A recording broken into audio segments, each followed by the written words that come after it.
நெல் கொள்முதலை தனியாரிடம் ஒப்படைக்காதே, காலி பணியிடங்களை நிரப்பு, பணியிடங்களை குறைக்காதே, பருவகால ஊழியர்களை நிரந்தரப்படுத்த வேண்டும் உள்ளிட்ட பல்வேறு கோரிக்கைகளை வலியுறுத்தி கடலூர் மாவட்டம் விருத்தாசலம் ஜெய் திருமண மண்டபத்தில் தமிழ்நாடு நுகர்பொருள் வாணிப கழக ஒர்க்கர்ஸ் வாய்ஸ் சங்கத்தின் முதல் மாநில மாநாடு நடைபெற்றது.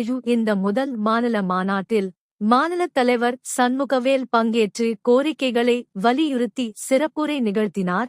இந்த மாநாட்டில் பல்வேறு பகுதிகளைச் சேர்ந்த நிர்வாகிகள் பங்கேற்று மாநாட்டை சிறப்பித்தனர். இறுதியாக மாநில தலைவர் சண்முகவேலு செய்தியாளர்களை சந்தித்து பேட்டி அளித்தார்.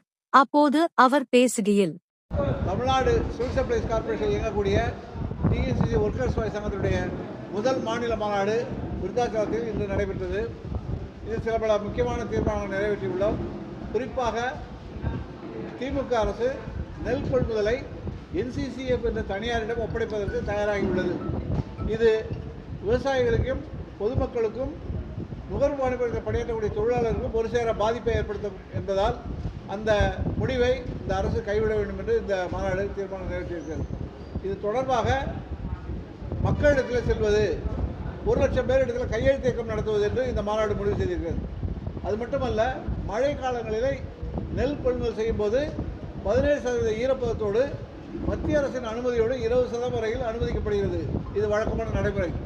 ஆனால் 17% மேல் உள்ள கொள்முதல் ஈரப்பதத்திற்கு விவசாயிகளிடம் பணப்பிடித்தம் செய்யப்படுகிறது. இது தவறான விஷயம். இது ஒரு அனுமதி என்று சொன்ன பிறகு பணப்பிடித்தம் என்பது தவறான விஷயம் என்பதை இந்த மாநாடு சுட்டிக்காட்ட விரும்புகிறது.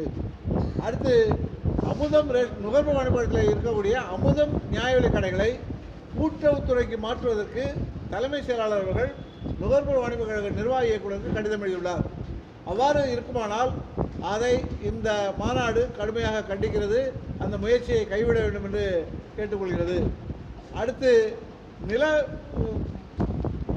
நில ஒருங்கிணைப்பு சட்டம் என்பது இன்றைக்கு பரந்தூரிலே, திருவண்ணாமலை பகுதியிலே இன்றைக்கு மக்களுடைய பாதிப்பை ஏற்படுத்தக்கூடிய அளவில் கார்ப்பரேட் நலன்களுக்காக நிலங்களை பறிக்கக்கூடிய ஒரு முயற்சி என்பது இருக்கிறது. அந்த சட்டத்தை இந்த அரசு திரும்பப் பெற வேண்டும் என்று இந்த மாநாடு கேட்டுக்கொள்கிறது. நன்றி, வணக்கம்.